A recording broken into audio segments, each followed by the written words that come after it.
श्रीमन नारायण नारायण हरि हरि। दोस्तों, साल 2024 में 6 फरवरी दिन मंगलवार को शक्तिला एकादशी पर महिलाएं जरूर करें ये काम। जगत के पालनहार विष्णु जी आपकी सभी मनोकामनाएं पूरी करेंगे।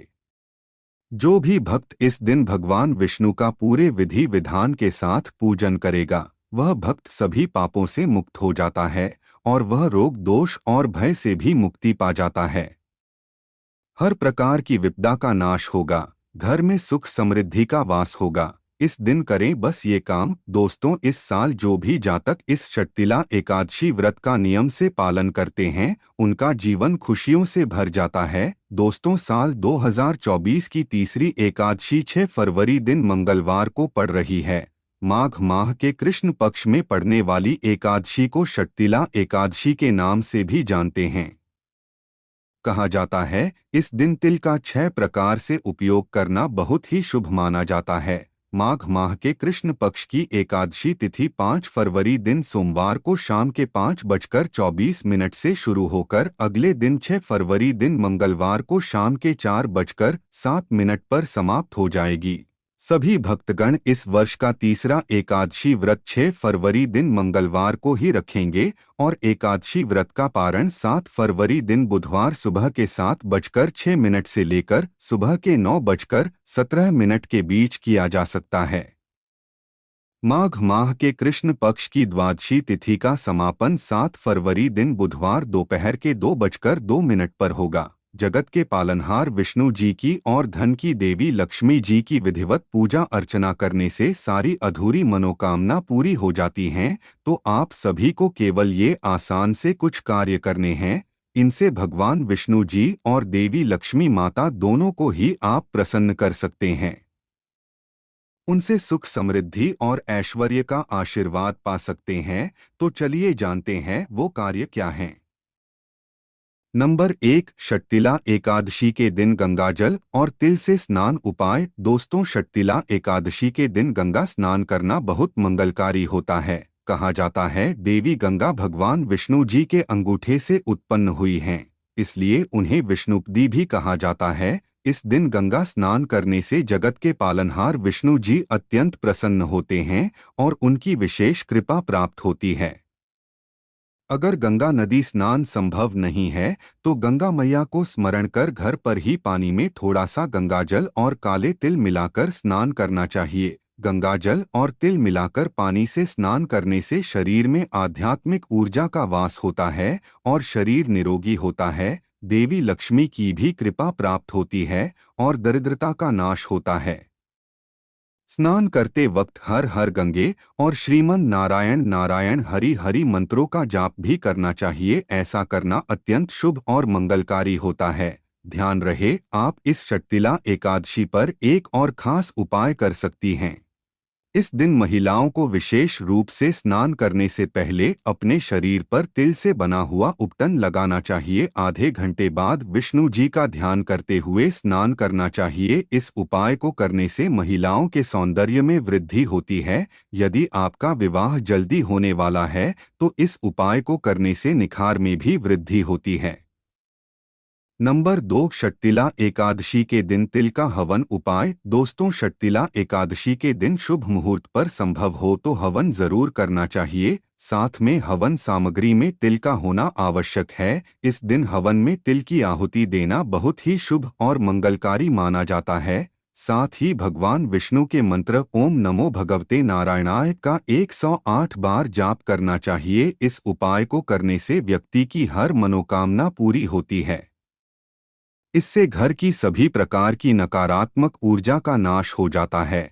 घर के वातावरण का शुद्धिकरण हो जाता है। घर आंगन में सकारात्मक ऊर्जा का संचार होने लगता है। मन प्रसन्न हो जाता है।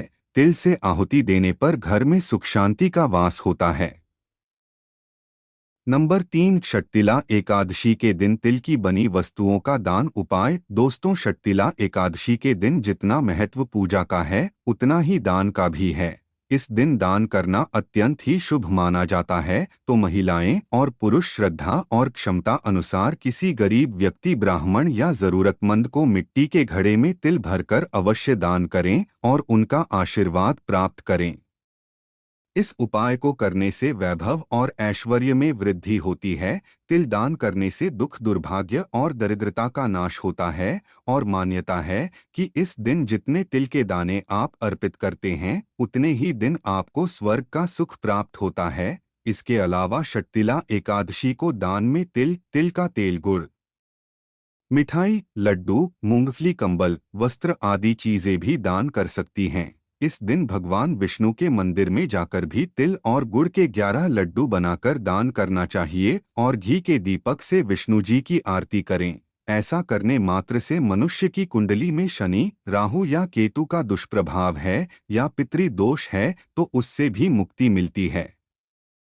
हो सके तो इनके साथ कुछ रुपए भी दान में देने चाहिए। इस उपाय को करने व गुप्त दान से मनुष्य का भाग्य प्रबल होता है व मनुष्य को यश और सफलता प्राप्त होती है, धन संपत्ति में वृद्धि होती है। नंबर 4, षटतिला एकादशी के दिन विष्णु जी को तिल का भोग। उपाय। दोस्तों, षटतिला एकादशी के दिन भगवान विष्णु को तिल मिला हुआ और तुलसी पत्र युक्त पंचामृत से भोग लगाना चाहिए। साथ ही भगवान विष्णु को एकाक्षी नारियल भी अर्पित करना चाहिए। इस उपाय को करने से आपके जीवन साथी के बीच संबंध बेहतर होते हैं। साथ ही साफ भुंजे हुए तिल में गुड़ और थोड़ा सा घी मिलाकर लड्डू बना लें और भगवान को अर्पित करें। फिर इसे प्रसाद के रूप में सभी को वितरित करें और खुद भी ग्रहण करें। इस उपाय को करने से आमदनी में, नौकरी में तरक्की होती है। षटतिला एकादशी के दिन भोजन में तिल मिलाकर खाने से स्वास्थ्य ठीक रहता है। तिल की तासीर गर्म होती है, इसलिए सर्दियों में तिल का सेवन करना बहुत ही गुणकारी होता है। ये हमारे शरीर को कई रोगों से लड़ने में शक्ति प्रदान करता है। नंबर 5, षटतिला एकादशी के दिन उचित रंगों से करें भगवान विष्णु और देवी लक्ष्मी जी को प्रसन्न। दोस्तों, माता लक्ष्मी जी को सफेद और भगवान विष्णु जी को पीले रंग की वस्तुएं अत्यंत प्रिय है।